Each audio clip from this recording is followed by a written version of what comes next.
नमस्कार साथियों, आज एसएससी सीजीएल का 13 सितंबर का सेकंड शिफ्ट का एग्ज़ाम खत्म हो गया है। तो दोस्तों इस वीडियो में हम लोग सेकंड शिफ्ट के सभी जीके जीएस के क्वेश्चन के एनालिसिस करेंगे। जो हमें क्वेश्चन मिल पाए हैं हम आपको सभी क्वेश्चन देने का साथ ही प्रयास करेंगे। जिन भी कैंडिडेट का एग्ज़ाम अभी नहीं हुआ है आप लोग साथ ही इन सभी प्रश्नों को जरूर पढ़िएगा। एग्ज़ाम में आपको साथ ही यहाँ से क्वेश्चन देखने को मिलेगा और आपको साथ ही एक आइडिया लगेगा कि हाँ किस टाइप का क्वेश्चन अभी पूछा जा रहा है। तो देखिए साथ ही सेकंड शिफ्ट का आज जो लेवल था थोड़ा सा साथ ही बिल्कुल हार्ड लेवल का क्वेश्चन पूछा गया। अभी तक जितने भी शिफ्ट का एग्जाम हुआ था उनमें से साथ ही आज का लेवल थोड़ा सा हार्ड आया था। क्वेश्चन को देखिएगा, पहला क्वेश्चन पूछा गया था भारतीय ओलंपिक संघ की स्थापना कब हुई थी। देखिए साथ ही भारतीय ओलंपिक संघ की स्थापना पूछी गई थी। इसने भारत में खेलों के विकास और स्थानांतरण को गति दी और 1927 में भारतीय ओलंपिक संघ यानी IOA का गठन किया गया, जिसके संस्थापक अध्यक्ष सर दोराबजी टाटा थे। तो साथ ही पूछा गया था भारतीय ओलंपिक संघ की स्थापना कब हुई थी, तो 1927 में साथ ही इसकी स्थापना की गई थी। ये क्वेश्चन आया था। अगला क्वेश्चन साथ ही आपका पूछा गया था शुंग साम्राज्य का संस्थापक कौन था। तो देखिए शुंग साम्राज्य के संस्थापक की बात करें तो पुष्यमित्र शुंग जो है शुंग साम्राज्य के संस्थापक थे। तो पुष्यमित्र शुंग जो हैं शुंग साम्राज्य के संस्थापक और पहले राजा थे। पुष्यमित्र एक ब्राह्मण थे और उन्होंने 185 ईसा पूर्व में मौर्य वंश के आखिरी राजा बृहद्रथ का वध कर दिया था। इसके बाद उन्होंने खुद को राजा घोषित कर दिया। पुष्यमित्र उज्जैन प्रदेश के रहने वाले थे। उनके पूर्वज मौर्यों के प्रधानमंत्री और सेनापति थे। पुराणों में उन्हें सेनानी कहा जाता है। तो इसका जो करेक्ट आंसर था वो आपका पुष्यमित्र बिल्कुल करेक्ट था। आगे बढ़ने से पहले साथ ही आप सबको बता दें, अगर आप लोग एसएससी सीजीएल 2023 का जो एग्ज़ाम हुआ था साथ ही पूरे 40 शिफ्टों के, अगर आप लोग इसके पूरे 40 शिफ्टों के जीएस के साथ ही शिफ्ट वाइज पीडीएफ लेना चाहते हैं, साथ ही पीडीएफ साथ ही तैयार है। वहाँ से साथ ही ढेर सारे क्वेश्चन रिपीट हो रहा है। आप लोग साथ ही जीएस के जितने भी प्रीवियस ईयर के क्वेश्चन आपको मिल पाएँ आप लोग सभी क्वेश्चन को पढ़िएगा। ढेर सारे क्वेश्चन साथ ही वहाँ से देखने को मिल रहा है। अगर साथ ही हम इस पीडीएफ की बात करें, एक बार आपको पीडीएफ के बारे में बता देते हैं। तो साथ ही यह पीडीएफ आपका पिछले 40 शिफ्टों के 800 से ज़्यादा जीके जीएस के प्रश्नों का पीडीएफ है। सभी प्रश्न साथ ही एक्स्ट्रा फैक्ट के साथ हिंदी माध्यम में दिए गए हैं। साथ ही जिन भी कैंडिडेट को लेना है ये साथ ही पीडीएफ आपको मात्र 20 रुपये के न्यूनतम शुल्क में अभी आपको मिल जाएगा। पीडीएफ लेने के लिए इस दिए गए व्हाट्सएप नंबर पर आप लोग मैसेज कीजिएगा, सभी जानकारी आपको मिल जाएंगी किस तरीके से आपको पीडीएफ दिया जाएगा। आपके एग्जाम के लिए साथ ही यह पीडीएफ बहुत ही हेल्पफुल होने वाला है। ढेर सारे क्वेश्चन साथ ही आपके एग्जाम में यहाँ से देखने को मिलेगा। साथ ही जो भी कैंडिडेट पीडीएफ लेना चाहते हैं दिए गए नंबर पर मैसेज करके पीडीएफ प्राप्त कर सकते हैं। तो नेक्स्ट क्वेश्चन साथ ही पूछा गया था गांधी जी का जन्म कब हुआ था। देखिए गांधी जी से रिलेटेड एक क्वेश्चन था। अगर हम इनके जन्म की बात करें, मोहनदास करमचंद गांधी का जन्म 2 अक्टूबर 1869 को भारत के पश्चिमी तट पर एक तटीय शहर पोरबंदर में हुआ था। यानी साथी जो गांधी जी थे इनका जन्म कब हुआ था, 2 अक्टूबर 1869 को साथी हुआ था। कहाँ हुआ था, पोरबंदर में हुआ था। एक क्वेश्चन आपका आर्टिकल से आया था, राज्यसभा से संबंधित अनुच्छेद कौन सा है। तो देखिए साथी आर्टिकल से हमने आपको पहले भी बताया था हर एक शिफ्ट में आर्टिकल से 1-2 क्वेश्चन देखने को मिल रहा है। तो 1-2 क्वेश्चन आज इसमें भी पूछा गया था। एक राज्यसभा का पूछा गया, राज्यसभा से संबंधित अनुच्छेद कौन सा है। तो आपको बता दें संविधान का अनुच्छेद 80 राज्यसभा की अधिकतम संख्या 250 निर्धारित करता है, जिसमें से 12 सदस्य राष्ट्रपति द्वारा मनोनीत किए जाते हैं। 238 सदस्य राज्यों और 3 संघ राज्य क्षेत्रों के प्रतिनिधि होते हैं। यानी राज्यसभा से संबंधित अनुच्छेद कौन सा था, तो आपका 80 करेक्ट था। जो भी कैंडिडेट अनुच्छेद 80 वाला ऑप्शन चूज किए होंगे वो उनका करेक्ट आंसर है। ये क्वेश्चन आपका 51 ये पूछा गया मौलिक कर्तव्य वाला। हर एक आपको बता दें हर एक एग्जाम में क्वेश्चन आपका कम से कम 4 से 5 बार रिपीट होता है साथी। ये अभी तक जितने भी शिफ्ट का एग्जाम हुआ है उसमें से 2-3 बार साथी क्वेश्चन अभी रिपीट हो चुका है। संविधान का अनुच्छेद 51 एक किससे संबंधित है या फिर मौलिक कर्तव्य कौन से अनुच्छेद में है, इससे रिलेटेड क्वेश्चन आपका पूछा जा रहा है।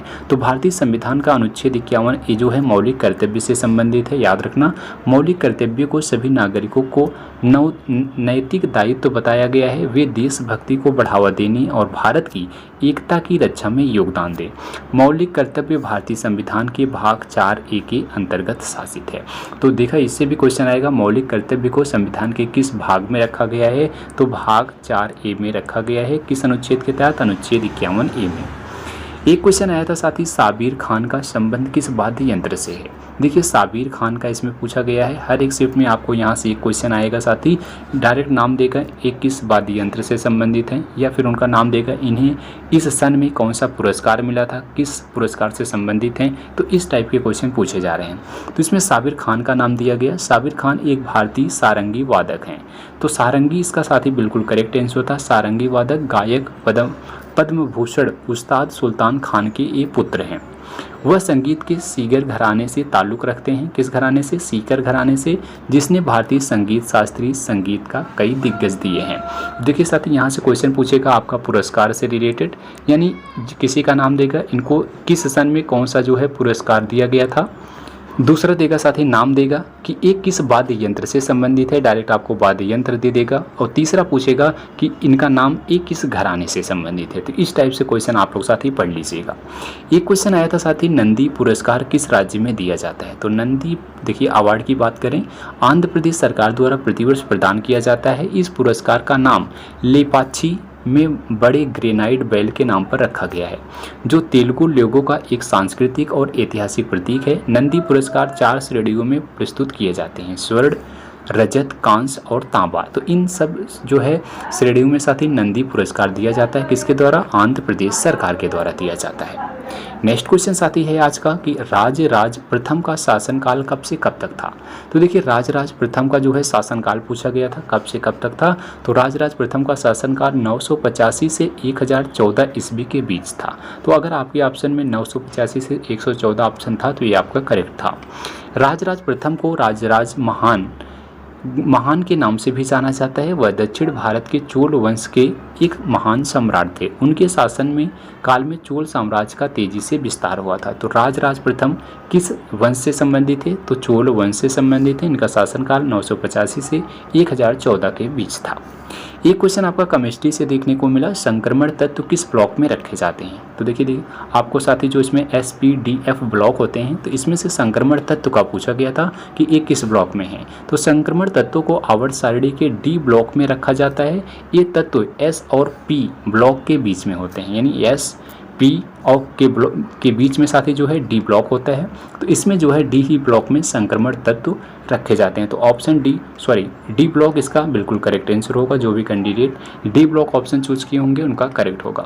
तो केमिस्ट्री से भी साथी आपको बता दें क्वेश्चन आपके एग्जाम में पूछा जा रहा है। हर एक शिफ्ट में आपका एक क्वेश्चन, फिजिक्स से आपका एक क्वेश्चन पूछा जा रहा है, बायोलॉजी से किसी शिफ्ट में आ रहा है, किसी शिफ्ट में नहीं आ रहा है, लेकिन साथ ही फिजिक्स और केमिस्ट्री से क्वेश्चन पूछे जा रहे हैं। अभी आपको फिजिक्स का भी क्वेश्चन एक पूछा गया था उत्तर लेंस से, अभी आगे आपको दिखाते हैं। एक क्वेश्चन आपको पूछा गया था एल नीनो जलधारा कहाँ पर घटित होती है। तो एल नीनो जलधारा से आया था जियोग्राफी से क्वेश्चन। एल नीनो प्रशांत महासागर के भूमध्य क्षेत्र में होने वाली एक समुद्री घटना है। यह दक्षिण अमेरिका के पश्चिमी तट पर स्थित इक्वाडोर और पेरू के तटीय समुद्री जल में कुछ सालों के अंतराल पर होती है। यह घटना मध्य और पूर्व मध्य भूमध्य रेखीय प्रशांत क्षेत्र में होती है। कहाँ होती है साथी? पेरू के तटीय में होती है। अगर आपका पेरू ऑप्शन होगा तो आपका करेक्ट होगा। अगला क्वेश्चन देखिए फिजिक्स का पूछा गया था कि किसी उत्तल लेंस के फोकस पर अगर कोई वस्तु रखी जाए तो उसका प्रतिबिंब कहाँ बनेगा। तो देखिए साथी अगर किसी वस्तु के उत्तल लेंस अगर यहाँ पर है, इसके जो है फोकस पर जो है कोई वस्तु अगर रखी जाए साथी, तो इसका जो है प्रतिबिंब कहाँ पर बनेगा। तो इसका प्रतिबिंब साथी हमेशा जो है अनंत पर बनता है। ठीक है, जब किसी उत्तल लेंस के फोकस पर कोई वस्तु रखी जाती है तो उसका प्रतिबिंब अनंत पर बनता है। यह प्रतिबिंब आकार में बड़ा और वास्तविक होता है। तो इसका जो करेक्ट आंसर था आपका अनंत साथी बिल्कुल सही था। एक क्वेश्चन था साथी भारत का नक्शा सबसे पहले किसने बनाया था। तो भारत के नक्शे की अगर हम बात करते हैं, विलियम लैम्बर्टन और जॉर्ज एवरेस्ट ने भारत का पहला सटीक मानचित्र बनाया था। तो इसमें से आपका जो भी ऑप्शन होगा साथी वो आपका बिल्कुल करेक्ट आंसर होगा। तो साथी ये सभी क्वेश्चन सेकंड शिफ्ट में आज पूछे गए थे। जो क्वेश्चन हमें मिल पाए हमने आपको सभी क्वेश्चन को बताने का प्रयास किया। आप लोग साथी इन सभी क्वेश्चन को पढ़िएगा, बिल्कुल इसी टाइप के क्वेश्चन पूछे जा रहे हैं। अगर हम लेवल की बात करें साथी, थोड़ा सा लेवल अभी पहले के शिफ्टों के अकॉर्डिंग ये थोड़ा सा लेवल जो है साथी हार्ड लेवल पूछा गया था। तो इसमें साथी ढेर सारे कैंडिडेट क्वेश्चन गलत किए होंगे और क्वेश्चन थोड़ा सा हार्ड भी था। और साथ ही आप लोग बिल्कुल इसी लेवल की तैयारी कीजिएगा। अब जैसे जैसे शिफ्ट आगे बढ़ रहा है वैसे वैसे पेपर का लेवल भी हार्ड होता जा रहा है। और साथ ही आज की वीडियो में बस यहीं तक। वीडियो अच्छा लगा हो तो एक बार इस वीडियो को लाइक ज़रूर करना, दोस्तों में शेयर करना, और इसी तरह से अगर आप हर एक शिफ्ट का एनालिसिस करना चाहते हैं तो चैनल को भी सब्सक्राइब कर लो। हम आपको साथ ही हर एक शिफ्ट का इसी तरीके से एनालिसिस कराते रहेंगे। मिलते हैं साथ ही अगली वीडियो में, तब तक के लिए जय हिंद, जय भारत।